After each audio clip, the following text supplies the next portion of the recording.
아멘. 우리 하나님의 말씀은 마태복음 5장 1절에서 4절까지 함께 읽도록 하겠습니다.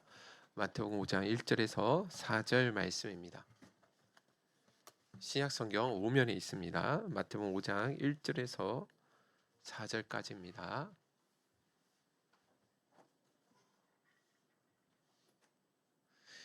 다 찾으셨으면 우리 한 목소리로 같이 읽어보도록 하겠습니다. 다 같이 읽겠습니다. 시작. 예수께서 무리를 보시고 산에 올라가 앉으시니 제자들이 나아온지라 입을 열어 가르쳐 이르시되 심령이 가난한 자는 복이 있나니 천국이 그들의 것임이요 애통하는 자는 복이 있나니 그들이 위로를 받을 것임이요. 아멘. 옆 사람과 함께 이렇게 인사 나눴으면 좋겠습니다. 옆자리에 앉아주셔서 영광입니다. 다음 주에도 꼭 부탁드립니다. 끔찍한 소리 하지 마십시오. 네. 할렐루야. 네, 항상 서로가 서로에게 기쁜 웃음을 나눌 수 있는 저희 진짜 행복한 공동체가 될 수 있기를 우리 주님의 이름으로 축원드립니다. 저희가 3주 만에 산상순 말씀으로 이제 돌아오게 되었습니다. 그 한 주는 부흥회가 있었고 지난주에는 우리 한기현 목사님을 통해서 또 은혜를 많이 받게 되었습니다. 그래서 이제 다시 3주 만에 이제 산상순의 말씀으로 돌아오게 되었는데 아마도 지난 시간들의 말씀들을 아마 잊어버리신 것이 아닌가 생각되어집니다. 그래서 간략하게 그 우리 두 주 나눴던 말씀을 드려보면 산상수는 마카리오스의 행복, 히브리어는 아세르의 행복이었죠, 그죠? 그 아세르의 행복에 대해서 마카리오스의 행복에 대해서 저희가 함께 말씀을 나눠보았습니다. 마카리오스의 행복은 세상 사람들이 추구하는 이 땅에 우리가 흔히 알고 있는 행복과는 다른 차원의 행복이다라고 말씀을 드렸습니다. 세상에서 우리가 추구하는 그 행복은 일시적이고 가변적이지 않습니까? 얼마든지 상황에 따라서 바뀌어지고 또 사라질 수 있는 행복이었다라는 것이죠. 자, 그런데 마카리오스의 행복은 우리가 가진 그 상황과 환경의 변화에 상관없이 또 우리가 가진 소유의 많고 적음에 상관없이 조금도 흔들림이 없는 영원한 행복을 마카리오스의 행복이라고 말씀을 나누었습니다. 하나님께서 우리에게 주시고자 했던 행복은 가변적이거나 일시적인 행복이 아닌 진짜 영원한 행복을 우리에게 주시기를 원하신다는 것입니다. 자, 그런데 그러면 이 마카리오스의 행복은 누가 어떤 사람들이 누릴 수 있느냐? 그것이 바로 심령이 가난한 자들이 누릴 수 있는 행복이라는 것이죠. 그런데 심령이 가난한 자라는 것이 단순히 물질적인 가난함을 의미하는 것이 아님을 저희가 함께 나눴었죠, 그죠? 심령이 가난하다라는 건 어떤 가난함이었습니까? 하나님 앞에서의 영적인 가난함을 말씀하는 것이었습니다. 누군가가 파산을 해서 빌어먹지 않으면 안 되는 그런 절박한 심정이 하나님 앞에 섰을 때 그렇게 설 수 있어야 된다라는 거예요. 그 거룩하신 하나님 앞에 우리가 나아갈 때, 야, 우리가 정말 너무나 큰 죄인이구나. 하나님 보시기에 하나님의 은혜가 없이는 단 한순간도 존재할 수 없는 진짜 연약한 죄인이다라는 것을 스스로 깨닫는 그 마음의 상태가 바로 심령이 가난한 마음의 상태였다라는 것이죠. 저희가 그래서 그때 말씀을 나눴을 때 이 바리새인의 정신을 가진 사람은 결단코 심령이 가난한 자의 복을 누릴 수 없다라고 말씀을 드렸어요. 여러분들 바리새인의 정신이 무엇이었는지 기억나십니까? 그것은 사람들하고 비교하는 거예요. 그래서 사람들하고 비교해서 나는 저 사람들하고는 좀 다르지 하면서 함부로 다른 사람들의 연약함과 허물을 보면서 정죄하고 비난하는 것, 이것이 바리새인의 정신을 가진 사람들의 특징이거든요. 여러분들 생각해 보세요. 우리가 누군가를 향해서 함부로 비난하고 정죄한다라는 것은 적어도 나는 그 사람보다 낫다, 나는 적어도 그런 죄를 짓지 않아 라는 그런 교만한 마음이 이미 우리 마음 안에 깔려져 있는 것이 아니겠습니까? 그러니까 여러분들 이런 사람의 마음의 상태는 심령이 가난한 자의 마음의 상태일 수가 없다라는 거예요. 이런 사람은 결코 마카리오스의 행복, 하늘의 행복을 누릴 수가 없다라는 것이죠. 그러나 여러분들 우리가 기억하셨으면 좋겠습니다. 우리의 비교 대상은 사람을 비교해서는 안 된다라는 거예요. 같은 인간끼리 비교할 대상이 아니라는 것이죠. 우리의 비교의 대상은 오직 하나님 한 분뿐이십니다. 우리는 독단적으로 마지막 날에 섰을 때 오직 스스로가 하나님 앞에 서는 거예요. 그래서 각 사람이 하나님 앞에 나아가면 나아갈수록, 또 하나님을 가까이 하면 가까이 할수록 내가 얼마나 가난한 존재인지, 내가 얼마나 추악하고 큰 죄인인지를 깨달을 수밖에 없게 된다는 것입니다. 그래서 여러분들, 진짜 심령이 가난한 사람은요, 아무리 심각한 죄를 짓는다 할지라도 그 사람을 보면서 함부로 정죄할 수가 없습니다. 왜냐하면 나 역시도 하나님이 은혜 부어주시지 않으면 얼마든지 똑같은 죄를 지을 수 있는 그런 연약한 존재임을 알기 때문에 그렇다라는 것이죠. 그래서 여러분들, 우리는 함부로 그 어떤 죄를 지었다 할지라도 함부로 정죄할 수가 없다라는 것입니다. 여러분들, 그 데이비드 차라는 선교사님이 계신데, 아마 우리 성도님들 가운데에서도 한 번씩 그분에 대해서 유튜브를 통해서 한번 설교를 들어보신 분들이 있으실 거라고 생각합니다. 특히 이분이 어떤 책을 지었냐면 마지막 신호, 또 마지막 성도라는 책을 쓰기도 하셨는데, 물론 건강한 책은 아니에요. 여러분들 잘 아시는 것처럼 666이라는 요한계시록에 나오는 13장에 나오는 그 짐승의 표를 바코드, 그 숫자 베리칩 뭐 이런 거라고 해석하시는 목사님이시거든요. 선교사님이시거든요. 근데 그 말이 안 되잖아요, 그죠?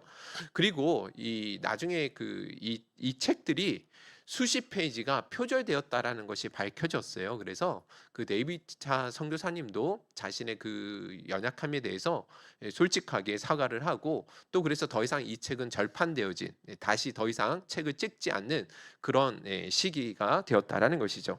자, 아무튼 유튜브에서 이분을 통해서 많은 분들이 참 은혜를 많이 받으셨을 것 같은데, 이번 주에 유튜브에서 정말 난리가 났었죠, 그죠? 마지막 시대라고 집도 사서는 안 된다라고 하셨던 그 데이비드 차 선교사님이 알고 보니까 강남에 수십억 대 집을 사서 마련해서 잘 살고 계셨고, 또 어떤 그 간사님하고 적절하지 않은 성적인 그 불륜도 계속 있었고, 성교 헌금으로 들어왔던 그 재정도 함부로 사용했던 일들이 다 드러나게 된 거예요. 그래서 그분에 대해서 많이 추앙하고 말씀을 따랐던 많은 분들이 정말 충격을 많이 받으셨더라고요. 진짜 마음이 아프지 않을 수가 없다라는 것입니다. 이분을 비판하는 분들의 그 유튜버들이 엄청 많이, 영상을 보시면 이분에 대해서 반박하고 이분의 잘못된 부분들에 대해서 책망하신 분들이 상당히 많은데, 그 댓글들도 보면 진짜 가관이 아니거든요. 얼마나 심각하게 비판하고 또 인격적으로 모독을 하는지 보면 좀 마음이 좀 불편할 정도입니다. 그러나 여러분, 죄송하지만 그렇다고 해서 여러분들 이런 분들이 향해서 우리가 함부로 정죄할 수는 없다라는 것입니다. 이런 마음의 자세는 결코 심령이 가난한 자의 모습일 수가 없다라는 거예요. 왜냐하면 사실 이러한 모습이 오늘 죄된 본성을 가진 우리 모든 사람들의 연약함이 다 그 안에 담겨져 있기 때문에 그렇다라는 것이죠. 그런데 예수님이 그러셨잖아요. 누구든지 죄 없는 사람이 돌을 들어서 이 여인을 치라라고 말씀하셨을 때, 여러분들 그들 가운데 있는 사람들 중에 돌을 들어서 그렇게 칠 수 있는 사람이 있었습니까? 아무도 없었다라는 거예요. 예수님 뭐라고 말씀하셨냐면, 실제적으로 간음을 해야지만 간음이 아니라 마음으로만 음욕을 품어도 뭐라고 말씀하셨어요? 이미 간음한 것이다라고 말씀하셨다라는 거예요. 그런 측면에서 생각해 보면 우리 가운데 여러분들 떳떳하게, 야, 저 사람 왜 저렇게 큰 죄를 지었지 하면서 돌을 들어서 칠 수 있는 사람은 아무도 없다라는 것입니다. 하나님이 우리를 지키시고 보존해 주셨기 때문에, 악으로부터 우리를 보존해 주시고 지켜주시는 은혜가 있었기 때문에 그나마 우리가 이 자리를 지키며, 거룩한 자리를 지키며 살아갈 수 있는 것이지, 우리도 얼마든지 기회와 상황이 주어지면 똑같은 죄를 지을 수 있다는 사실을 기억할 수 있어야 된다는 것입니다. 그래서 심령이 가난한 사람은 함부로 다른 사람을 비난하고 정죄하는 일에 서 있어서는 안 된다는 것입니다. 내 코가 석자인데 과연 누구에게 우리가 함부로 지적하며 또 비난할 수 있겠냐라는 것입니다. 마음이 아프더라도 이런 일이 생길 때마다 우리는 그런 영적인 지도자의 위치에 있는 사람들을 위해서 정말 마음을 다해서 기도해야 되고, 또 더 나아가서 혹여나 나에게도 이런 죄가 없는지 이런 사건들을 통해서 우리 자신을 겸허하게 돌아볼 수 있는 계기로 삼을 수 있어야 된다는 것입니다. 이것이 바로 심령이 가난한 자의 모습임을 잊지 않으실 수 있기를 주님의 이름으로 축원드립니다. 할렐루야. 자, 이제 두 번째, 예수님께서 말씀해 주신 그 하늘의 행복을 누리는 사람은 어떤 사람인가? 마태복음 5장 4절 우리 함께 읽어보도록 하겠습니다. 시작. 예, 그렇습니다. 누가 복이 있는 사람이라고 말씀하셨어요? 애통하는 자가 복이 있다. 애통하는 자가 복이 있다라는 말씀, 사실은 여러분이 이것도 잘 이해가 되지 않는 말씀이죠, 그죠? 애통하고 슬퍼하는 것이 어떻게 복이 있다라고 말씀할 수 있는가? 오히려 기쁠 일이 많고 웃을 일이 많은 사람이 복이 있는 것이지, 애통해하고 슬퍼하는 사람이 뭐가 복이 있느냐? 근데 우리 그 고사성어에도 웃어야 뭐가 온다? 복이 온다. 이게 뭐죠? 소문만복내, 소문만복내라는 그런 고사성어도 있듯이, 웃는 사람에게 복이 있는 것이지 애통하고 슬퍼하는 것이 어떻게 복이 되냐, 이해할 수 있다라는 것이죠. 더군다나 여러분이 헬라어로 애통하다라는 자는 복이 있다라고 할 때 이 애통이라는 단어가 펜데오라는 단어를 사용했거든요. 자, 그런데 신약 성경에 이 슬픔, 애통하다, 슬퍼하다라는 그 단어가 9가지가 사용되어져요. 한번 띄워주시면 이렇게 이 9가지 단어들이 있는데 이 단어들을 다 일일이 살펴볼 필요는 없고요. 애통하는 자가 복이 있다라고 할 때는 마지막에 펜데오라는 단어를 사용하거든요. 여러분, 이 펜데오라는 이 단어는 여기에 나오는 9가지 단어들 가운데서도 가장 강력한 애통을 의미하는 단어입니다. 특히 이 펜데오라는 단어가 언제 사용되어지냐면 죽은 자에 대해서 슬퍼하고 애통할 때 펜데오라는 단어를 사용하는 거예요. 여러분들, 사람이 태어나서 가장 충격을 받고 슬픔을 겪게 되는 죽음이, 첫째가 배우자의 죽음이고 둘째가 자녀의 죽음이라고 하거든요. 그렇게 배우자와의 자녀의 죽음이 평생의 한이 되어질 정도로 너무 크나큰 아픔을 준다라는 거예요. 그런데 여러분들, 오늘 본문에 보시면 예수님께서 애통하는 자가 복이 있다라고 말씀하실 때 그 애통함이 바로 이 펜데오의 애통을 말씀해 주고 있다라는 것입니다. 인간이 이 세상에서 느낄 수 있는 최고의 고통과 슬픔과 애통, 이것이 여러분들 어떻게 복이 있다라고 말할 수 있겠냐라는 것이죠. 자, 그렇기 때문에 여러분, 예수님께서 말씀하시는 그 애통함과 슬픔은 우리가 일반적으로 알고 있는 애통함이 아닌 것을 우리가 알 수 있을 것입니다. 그렇다면 여러분들, 예수님 말씀하신 그 애통함은 어느 측면에서 애통함을 말씀하고 있느냐? 여러분들, 이것을 우리가 바로 알기 위해서 애통함이, 예수님 말씀하신 애통함이 아닌 것들에 대해서 먼저 간략하게 말씀드리면, 첫째로는 부당하고 정당하지 않은 부적절한 애통함이 있을 수 있습니다. 부적절한 애통함. 근데 부적절한 애통함이 뭐예요? 그건 자신의 욕망을 충족시키지 못할 때 찾아오는 그 아픔과 절망함을 말하는 거거든요. 그런데 사무엘하 13장 1절에서 2절에 보시면 다윗의 첫째 아들 암논이요, 그의 그 이복 동생 다말과 성적인 관계를 맺고 싶어서 결국은 병이 나기까지 애통해한 적이 있거든요. 결국 그 애통함으로 인해서 나중에는 그 동생 다말을 겁탈하게 되어지는 그 결과까지 이어지게 되더라는 것입니다. 여러분들, 이런 애통함이 있지 않습니까? 이런 애통함은 결단코 적절한 애통함이 아니라는 거예요. 자신의 욕망을 채우지 못함으로 말미암아 겪게 되어지는 애통함은 절대로 복이 있다라고 말할 수는 없다라는 것이죠. 오히려 독이 되는 애통함이라는 것입니다. 자, 그리고 반대로 정당하고 또 적절하게 울 수 있는 그런 애통함이 있습니다. 예를 들어 아까 말씀드린 것처럼 사랑하는 사람이 죽었을 때 찾아오는 그 애통함은 아주 적절한 애통함이라고 말할 수 있습니다. 그런데 사랑하는 가족들의 죽음을 보면서도 울지 못하고 애통해하지 못한다고 한다면, 그런데 그 사람 건강한 사람일 수가 없어요. 정서적으로 분명히 그 안에 문제가 있는 사람일 수밖에 없다라는 것이죠. 아플 때 아파할 수 있는 사람, 슬플 때 눈물을 흘릴 수 있는 사람이, 그런 사람이 진짜 건강한 사람이라는 것이죠. 여러분들, 이것이 바로 적절한 애통인데, 그런데 오늘 이런 애통함은요, 예수 믿지 않는 사람들도 누구든지 가질 수 있죠.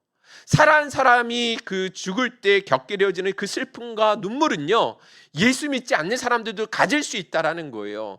그렇기 때문에 여러분, 오늘 본문에서 예수님께서 애통하는 자가 복이 있다라고 말씀하실 때 그 애통함이 이런 적절한 애통함, 일반적으로 우리가 알고 있는 그 애통함도 아니라는 것을 알 수 있다라는 것입니다. 자, 그러면 오늘 본문에서 예수님께서 말씀하셨던 그 애통함은 어떤 애통함인가? 그것은 경건한 애통함이다라고 말씀을 드릴 수 있습니다. 고린도후서 7장 10절의 말씀이 이것을 잘 보여주고 있어요. 우리 한번 읽어보도록 하겠습니다. 시작. 후회할 것이 없는 구원에 이르게 하는 회개를 이루는 것이요 세상 근심은 사망을 이루는 것이니라. 여기 보시면 하나님의 뜻대로 하는 근심과 세상 근심이 나오잖아요. 여기 펜데오라는 단어를 똑같이 사용하고 있거든요. 우리 한글 번역은 근심이라고 번역했지만 펜데오라는 단어를 사용했다라는 것입니다. 세상의 그 근심은 뭘 가져와요? 사망을 가져오지만 하나님의 뜻대로 하는 그 애통함은 무엇을 가져옵니까? 구원에 이르게 하는 회개를 이룰 수 있게 된다는 것입니다. 이것이 바로 차이점이라는 거예요. 세상에서 말하는 그 애통함과 성경에서 말씀하셨던 예수님이 말씀하셨던 그 애통함의 차이가 바로 여기에 있다는 것이죠. 그래서 예수님께서 말씀하셨던 그 애통함은 어떤 애통함이라는 거예요? 경건한 애통함.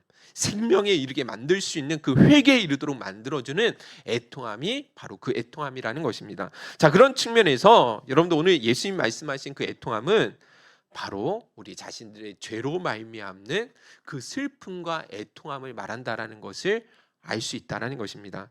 자신이 죄인이라는 사실로 인해서 죽을 것처럼 슬퍼하는 것, 죄를 지을 때마다 이렇게 죄를 지을 수밖에 없는 부패한 본성을 가지고 있는 연약한 존재라는 것으로 인해서 진짜 아파하고 슬퍼할 수 있는 것, 이것이 바로 애통하는 자가 복이 있다고 하셨던 그 애통함의 참된 의미라는 것입니다.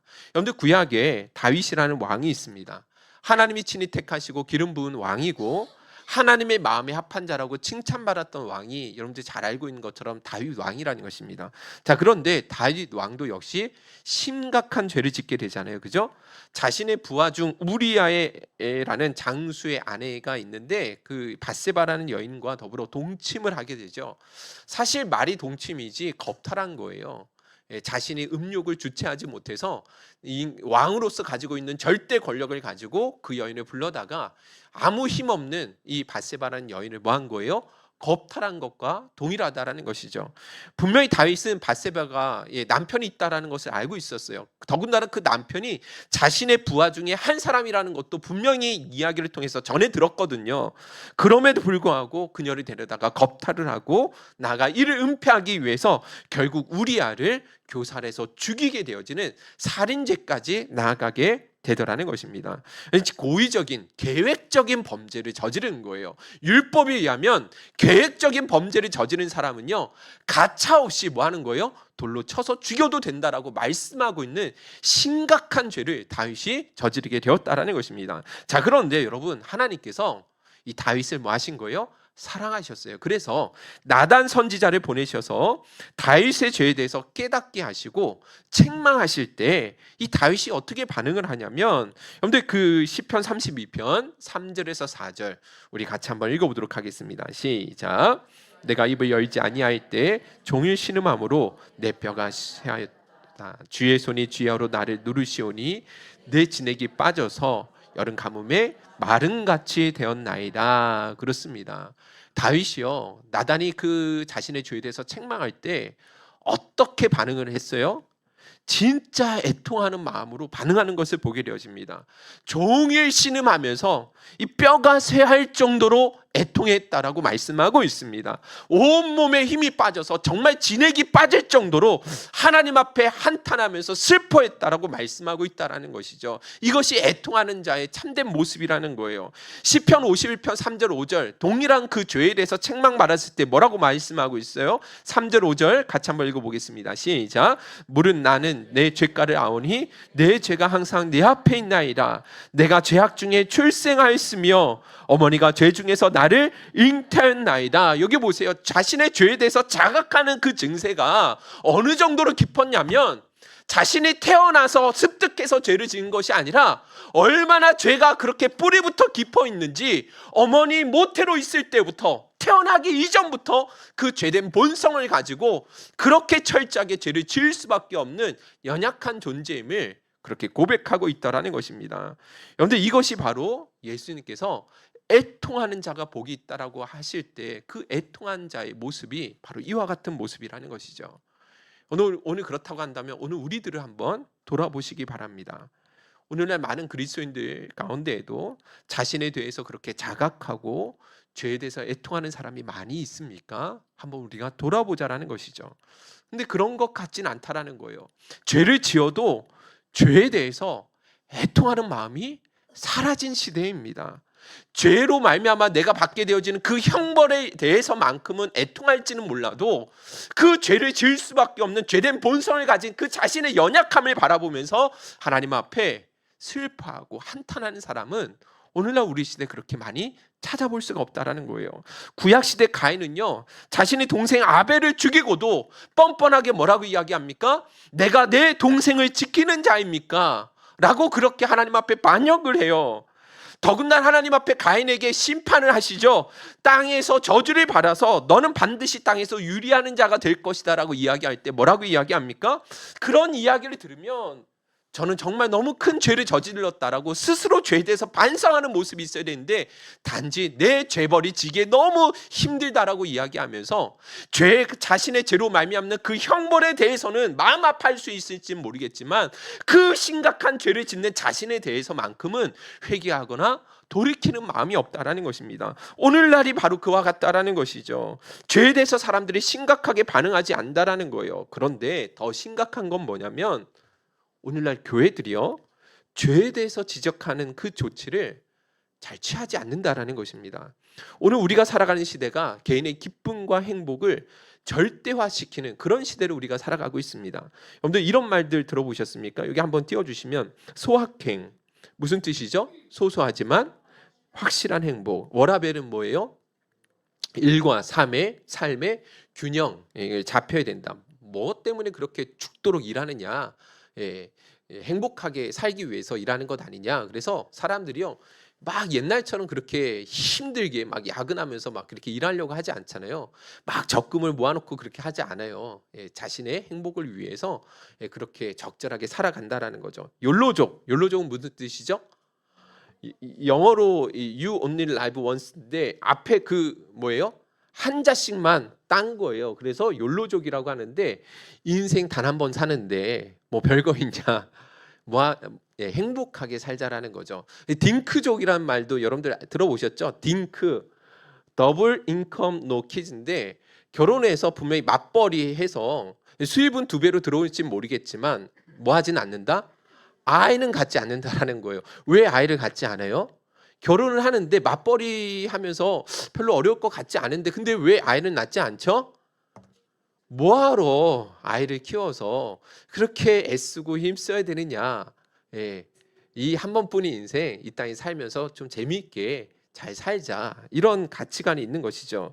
여러분들 이게 바로 이 시대의 가치라는 거예요. 여러분들 이와 같은 이 말들이요, 개인의 행복을 절대시하는 절대적 가치로 생각하는 이 시대 정신이 오늘 이런 유행하는 말들 가운데 다 드러나고 있다라는 것이죠. 자, 그런데 이런 가치관이 교회 안에까지 들어오게 된 것이죠.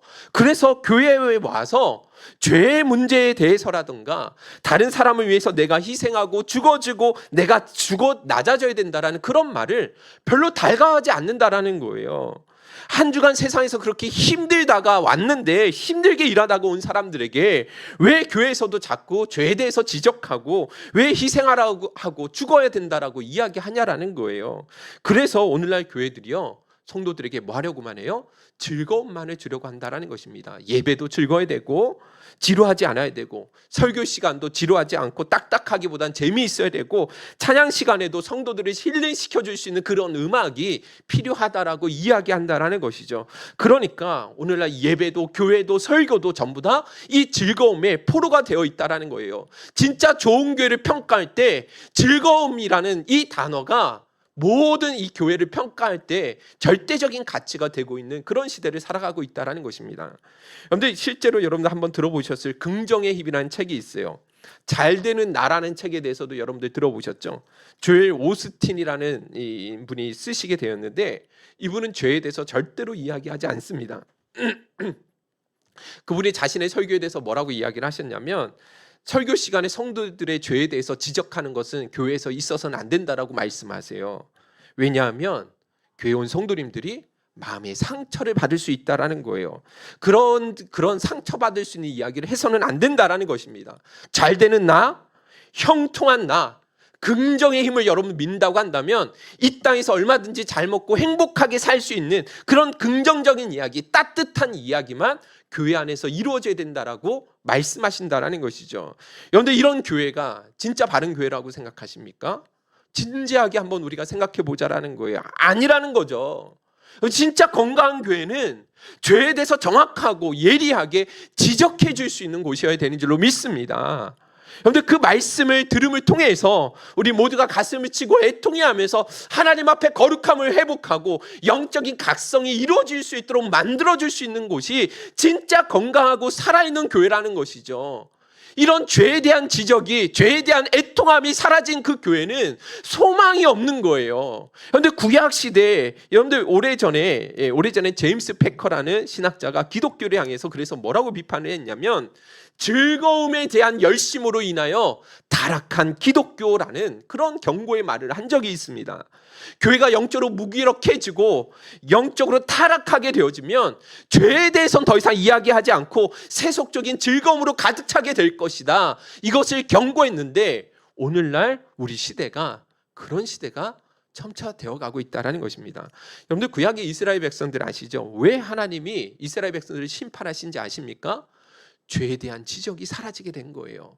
사람들이 죄에 대해서 죄에 대해서 지적하는 것을 달궈하지 않는 거예요. 그러면서 뭐라고 그들이 이야기하냐면 여러분들 이사야 30장 8절에서 14절 여러분들 구약의 이스라엘 백성들이 왜 망했는지에 대해서 하나님이 알려주셨어요. 이사야 선지자를 통해서 새 번역서로 읽어보면 더 좋을 것 같아서 같이 한번 좀 내용이 길지만 같이 한번 읽어보겠습니다. 시작.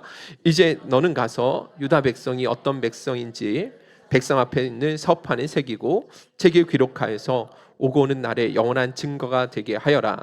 이 백성은 반역하는 백성이요 거짓말을 한 주님의 율법은 전혀 들으려 하지 않는 자손이다. 선견자들에게 이르기를 앞일을 내다보지 말아라 하며 예언자들에게 이르기를 우리에게 사실을 예언하지 말아라.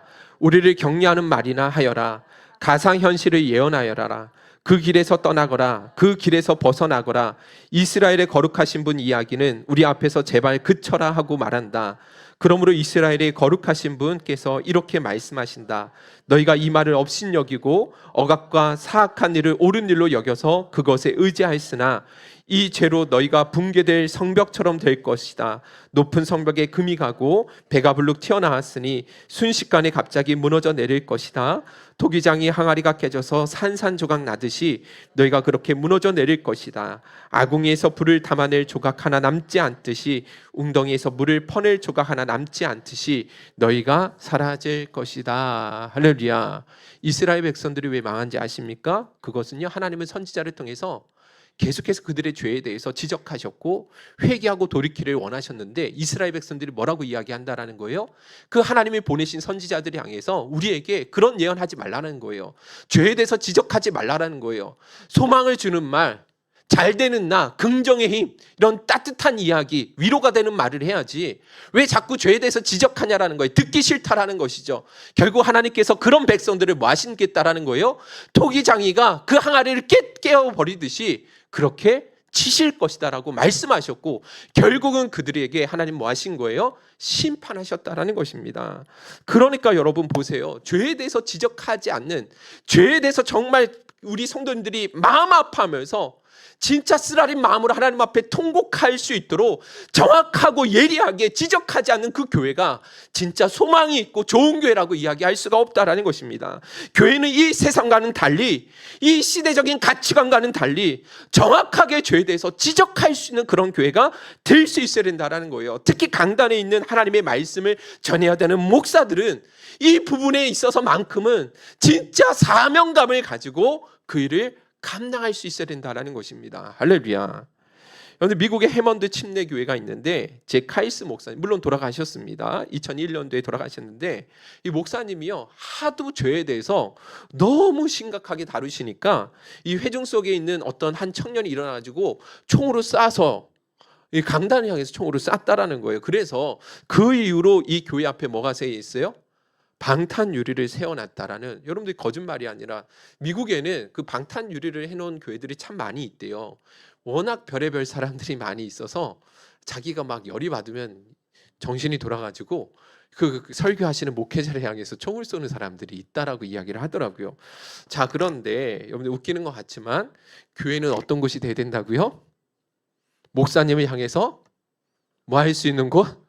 총을 쏠 수 있을 만큼 죄에 대해서 정말 심각하게 예리하게 그렇게 지적할 수 있는, 정확하게 이야기할 수 있는 곳이 되어야 된다는 것입니다. 그런데 오늘날은 그렇지 못하다라는 거예요. 사람들이 죄에 대해서 이야기를 싫어하니까 목회자들도 사람 눈치를 보면서 죄에 대해서 이야기하지 못하게 된다는 것입니다. 오히려 그래서 사람들이 귀에 듣기에 좋은 말만 하고 사람들을 웃기려고 노력하는 모습으로 그렇게 바뀌어지게 되다라는 것이죠. 결국 그런 교회는 어떻게 되겠습니까? 세상과 다를 바가 없게 된다는 것이죠. 교회가 왜 이런 욕을 얻어먹게 되는가? 결국은 교회가 교회답지 않기 때문에, 그리스도인이 그리스도인다운 모습을 보이지 않기 때문에, 그 교회의 교회됨, 그리스도인의 그리스도인됨이 어디에 나와 있습니까? 오늘 팔복에 나왔던 이 말씀, 심령이 애통한 마음으로 하나님 앞에 날마다 죄에 대해서 회개하고 부르짖을 수 있는 그 마음을 가질 수 있어야 된다는 것입니다. 할렐루야. 여러분들 세상 웃어야 복이 있다라고 말한다 할지라도 우리 그리스도인들은 진짜 울어야 복이 있다라는 사실을 믿음으로 고백하며 나가실 수 있기를 주님의 이름으로 축원드립니다. 그런 측면에서 여러분, 최근에 여러분들 가장 슬펐을 때가 언제였습니까? 무엇으로 인해서 여러분들 그렇게 슬퍼하셨습니까? 혹시 세상 사람들과 같이 자기의 욕심을 이루지 못하는 데서 나오는 그 암론의 그 슬픔을 우리가 갖고 있지 않았습니까? 나의 욕심이 제대로 이루어지지 않아서, 내가 하고 싶은 일이 있는데 그것을 마음껏 하지 못해서, 내가 갖고 싶은 것이 있는데 그것을 갖지 못해서 그로 인해서 말미암는 애통함을 우리가 갖고 있지는 않았냐라는 것이죠. 우리 자신을 한번 깊이 있게 돌아보자라는 것입니다. 죄송하지만 저는 신앙생활을 하면서 죄송하지만 진짜 신앙생활을 하면서 얼마나 큰 죄인인지를 더 깊어지는 것 같아요. 목회를 하면 할수록, 목회자여서 그런지 모르겠지만 진짜 더 그런 나의 죄에 대한 부분이 더 많이 깊어지게 되는 것 같아요. 진짜 하나님 앞에 바르게 설 수 없는 존재인데, 강단 위에서 하나님의 말씀을 들고 증거할 수 있는 존재가 아닌데도 불구하고 하나님 나를 세워주셨구나라는 마음이 너무 많이 드는 것이죠. 시편 40편 12절에 다윗이 이런 고백을 한 적이 있거든요. 여러분 한번 읽어볼까요? 시작. 수많은 재앙이 나를 둘러싸고 나의 죄악이 나를 덮침으로 우러러 볼 수도 없고 죄가 나의 머리털보다 많음으로 내가 낙심하였음이니이다. 다윗이 뭐라고 이야기합니까? 자신의 죄가 얼마나 많은지, 그렇게 머리털보다 많은 존재인지를 깨닫고, 그래서 더 이상 소망이 암울하다라는 거예요. 자신에게 미래가 희망이 보이지 않다라는 거예요. 우러러 볼 수 없다라는 거죠. 미래가 보이지 않을 정도로 자신의 죄에 대해서 그렇게 심각하게 돌아보고 애통하는 마음을 가졌다라는 것입니다. 그런데 여러분들, 이와 같은 마음이 신앙생활을 하면 할수록 제 마음에 더 많이 느껴지는 거예요. 내가 정말 신앙생활을 하면 할수록 좀 괜찮은 사람이구나. 내가 그래도 저 사람들보다는 그래도 좀 낫구나. 내가 점점 더 변화되고 있구나. 이런 마음이 드는 게 아니라, 시간이 지나면 지날수록, 나이를 먹으면, 신앙생활을 하면 할수록 더 어떤 마음이 드는 거예요. 나도 똑같은 죄인이구나. 나 하나님 앞에 절대로 나는 진짜 은혜 받을 만한 그런 가치가 없는, 너무나 더럽고 추악한 죄된 본성을 가진 연약한, 저 사람들하고 아무런 차이가 없는 똑같은 죄인이구나. 하나님의 은혜가 없으면 살아갈 수 없는 존재이구나. 이거를 깨달아지는 것이지. 여러분들 그렇지 않습니까? 여러분도 어떠세요? 오늘 우리에게 바로 이와 같은 죄에 대해서 진짜 애통하는 마음이 회복되실 수 있기를 주님의 이름으로 축원드립니다. 할렐루야. 그렇게 애통한 마음이 있는 사람만이 하늘의 행복을 누릴 수 있다라고 말씀해 주셨다라는 것이죠. 그런데 그래서 그러기 위해서 우리에게 먼저 또 선행되어야 될 일이 있다고 한다면, 하나님의 말씀이 먼저 들려진 은혜가 선행되어야 될 줄로 믿습니다. 애통하는 마음은요, 언제 생기느냐? 하나님의 말씀을 들을 줄 아는 그 은혜로운 마음으로부터 생기게 된다라는 것이죠. 다윗이 언제 그 애통하는 마음이 생긴지 아시죠? 나단 선지자가 하나님의 말씀을 듣고 책망했을 때 이 말씀을 자신의 죄를 불꽃 같은 눈동자로 바라보시면서 호통하시는 그 하나님의 말씀으로 들려지니까 뭐 하는 거예요? 두려워서 하나님 앞에 그 자신의 죄에 대해서 그렇게 애통해하며 하나님 앞에 회개하며 나갈 수 있게 되었다라는 것입니다. 그래서 여러분, 우리가 진짜 애통하는 마음이 회복되기 위해서라도 하나님의 말씀이 들려지는 은혜가 있어야 될 줄로 믿습니다. 물론 우리가 다 하나님의 말씀을 지금도 듣고 있습니다. 하지만 우리 주님은 뭐라고 하셨냐면 이 말씀을 듣고 있는 그 사람들, 회중들을 향해서 들을 귀 있는 자는 들을지어다 라고 말씀하신다라는 거예요. 그러니까 여러분들, 똑같은 말씀을 듣는다고 해서, 오늘 이 예배 자리에 나와서 하나님의 설교의 말씀을 듣는다고 해서 그 말씀을 모두가 다 들을 수 있는 것은 아니라는 거예요. 진짜 하나님의 말씀을 들을 수 있는 사람은 소수에 불과하다라는 것이죠. 여러분들, 복음서를 들어보면, 복음서를 보시면 수많은 회중들이요, 예수님의 말씀을 들을 때, 야, 진짜 이분의 말씀은 권세 있는 하나님의 말씀이구나 라고 평가를 할 수 있었거든요. 그런데 정작 그 말씀이 자신들의 회개의 길로 이끄시는 하나님의 말씀으로는 들리지 못했다라는 거예요. 오늘 저와 여러분들에게도 하나님의 말씀을 들을 때마다 내게 주시는 말씀으로 들려지는 은혜가 반드시 여러분들에게 부어주시기를 주님의 이름으로 축원드립니다. 오늘 여러분도 오늘 이 예배 시간에 이덕봉 목사의 말을 잘 들으셨습니까? 아니면 하나님의 말씀으로 지금 들리고 계십니까? 만약 여러분들이 오늘 예배 시간에 들려주신 그 말씀이 하나님의 말씀으로 들려지지 않고 사람의 말로서만 들려진다고 한다면, 여러분들이 이 설교를 비평하고 평가할 수 있는 안목은 길러졌는지 모르겠지만 하나님과는 어쩌면 전혀 상관없는 그런 사람일 수도 있다라는 그 경각심을 우리가 꼭 가질 수 있기를 주님의 이름으로 축원드립니다. 성경을 읽을 때도 마찬가지예요. 하나님의 말씀을 제대로 읽는다고 한다면 어떤 마음이 일어나는지 아세요? 애통하는 마음이 일어나게 되는 거예요. 그 말씀은 하나님 빛이시거든요. 우리의 마음을 뭐 하세요? 책망하신다라는 거예요. 그래서 이 하나님은 그 말씀을 통해서 반드시 애통하는 마음을, 우리 속에 정직한 영을 뭐 하신다고요? 창조하신다라는 거예요. 할렐루야. 오늘 저와 여러분들이 이 말씀을 통하여 날마다 애통하는 그 은혜가 회복되어지실 수 있기를 우리 주님의 이름으로 축원드립니다. 네, 우리 결론을 맺으면서 우리 찬양팀 앞으로 나와주시고요. 애통하는 자들에게 하나님이 어떤 은혜를 부어주신다 약속하셨느냐, 마태복음 5장 4절 우리 한번 다 같이 읽어보겠습니다. 시작. 복있나니 그들이 무엇을 받는다고요? 위로를 받을 것이다. 여러분들, 이 위로를 받는다라는 동사가 파라칼레오의 미래 수동형 형태로 쓰여졌는데, 한번 띄워주시면 원래 합성어입니다. 두 개의 단어가 합쳐져서 만들어졌어요. 파라는 뭐뭐 곁에라는 뜻을 가지고 있고요. 클레오, 무슨 뜻이죠? 칼레오, 부름을 받다라는 뜻을 가지고 있거든요. 그러니까 두 단어를 합치면 파라칼레오가 되는데, 불러서 내 곁에 계시다, 불러서 내 곁에 계시다. 여러분들, 이게 이 뜻인데 이것이 바로 위로의 참 뜻이라는 것입니다. 자, 근데 놀라운 것은 여기서 파생된 단어가 뭐냐? 보혜사 성령님, 우리 들어보신 적 있죠, 그죠? 위로자, 협력자, 도움을 주시는 분, 파라클레토스라는 단어가 바로 여기에서 파생되어지게 된다라는 것입니다. 그러니까 애통하는 마음, 진짜 우리가 하나님 앞에 죄에 대해서 애통하는 마음을 가질 때 누가 찾아오신다라는 거예요? 성령님께서 찾아와 주셔서 뭐 해주신다라는 것입니까? 위로해 주신다라는 거예요. 그 성령의 위로로 인하여서 우리의 죄로 인하여 마음 아파하고 슬퍼하는 것으로부터 자유함을 하나님이 허락해 주신다라는 것입니다. 파라클레토스 대신 그 성령님께서 진짜 우리의 영혼을 깊이 어루만져 주셔서 세상이 줄 수 없었던 그 죄로부터의 자유함과 평안함과 위로를 우리 그 성령님이 우리에게 허락해 주실 거라는 것입니다. 오늘 이곳에 나오신 모든 주의 종들마다 진짜 성령께서 깊이 만져주시는 그 위로를 우리가 날마다 누리며 나아가실 수 있기를 주님의 이름으로 축원드립니다. 여러분들, 한번 돌아보세요. 신앙생활을 하는데 구원에 대한 기쁨과 감격 들어보신 적 있죠? 구원에 대한 기쁨과 감격이 지금도 살아 계십니까? 왜 그러면 구원의 기쁨과 감격이 없으십니까? 사라졌다고 한다면, 우리가 예배를 듣고 말씀을 듣는 그 가운데에서 감격과 기쁨이 사라졌다면 무엇 때문에 그런 거겠어요? 딱 한 가지입니다. 죄에 대한 애통함이 사라졌기 때문에. 죄에 대한 자각함이 사라졌기 때문에, 그래서 우리 안에 정직한 영이 죽어 있는 것이고 기쁨이 사라지는 것이고 구원의 감격이 사라질 수밖에 없게 된다라는 것입니다. 간절히 원하는 것은 오늘 말씀을 통해서 이 부패한 본성, 도무지 소망이 없는 자신에 대해서 진짜 슬퍼하고 애통할 수 있는 자리까지 나아갈 수 있기를 주님의 이름으로 축원드립니다.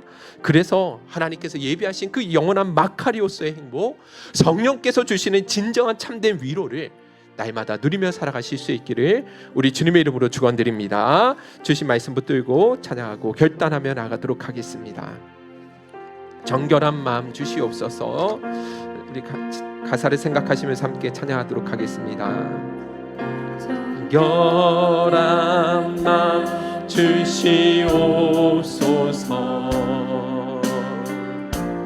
오 주님, 정직한 영을 새롭게 하소서.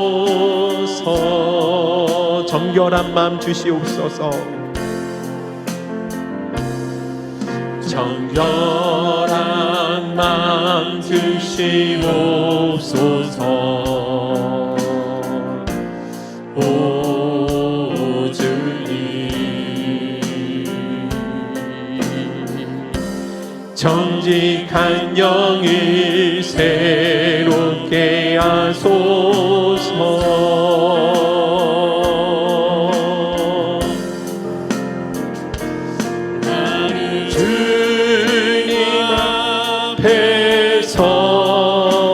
멀리 하지 마시고 주의 성령을 거두지 마옵소서.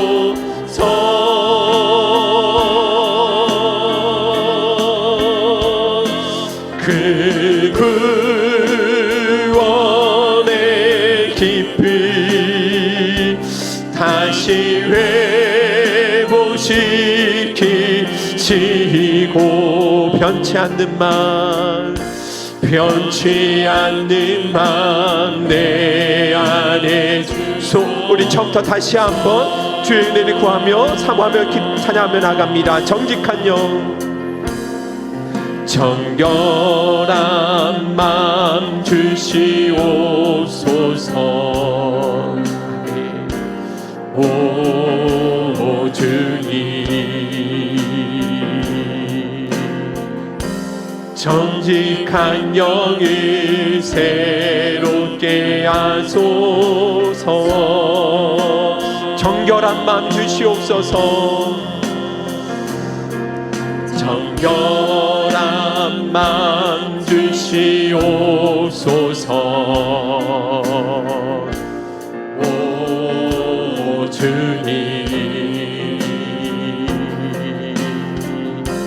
정직한 영을 새롭게 하소서.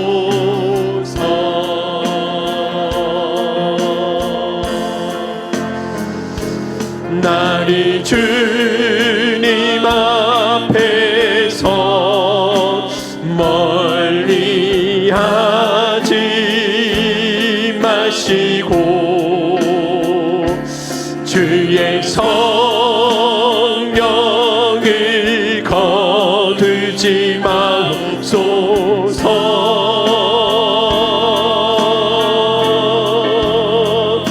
그 구원의 깊이 다시 회복시키시고 변치 않는 맘 내 안에 주소. 나를 주님 앞에서 멀리하지 마시고 간절한 기대와 소망을 가지고 찬양하며 나갑시다. 주님 앞에서 멀리하지 마시고 주의 성령을 거두지 마옵소서.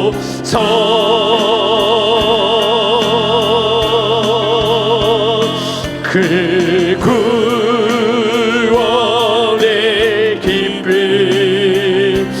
다시 회복시키시고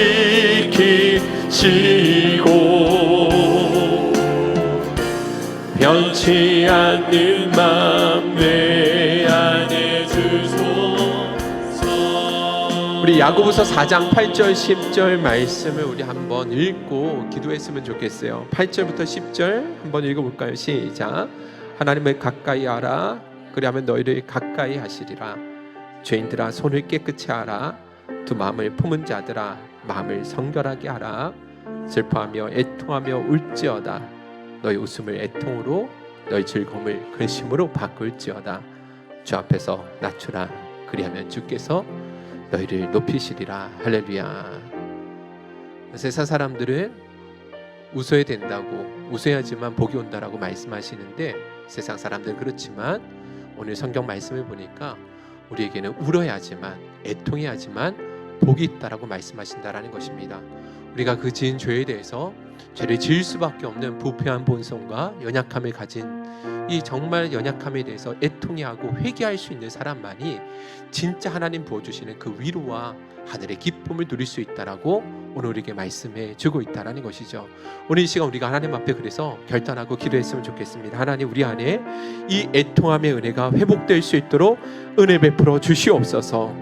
죄에 대해서 무감각해진 우리의 영혼이 다시 한번 소송케 되어질 수 있도록 도와주옵시고, 죄에 대해서 정말로 마음 아파하고 민감해할 수 있는 그 마음을 허락하여 주시옵소서. 말씀 속에서 우리에게 찾아와 주시고 우리를 책망하시는 그 하나님의 안타까운 심정이 더 깊이 깨달아질 수 있도록 주여 도와주셔서 진짜 우리 안에 잃어버린 그 기쁨과 감격이 회복되어진 은혜를 허락하여 주옵소서. 우리 주여 한번 부르시네 기도하며 나가도록 하겠습니다. 주여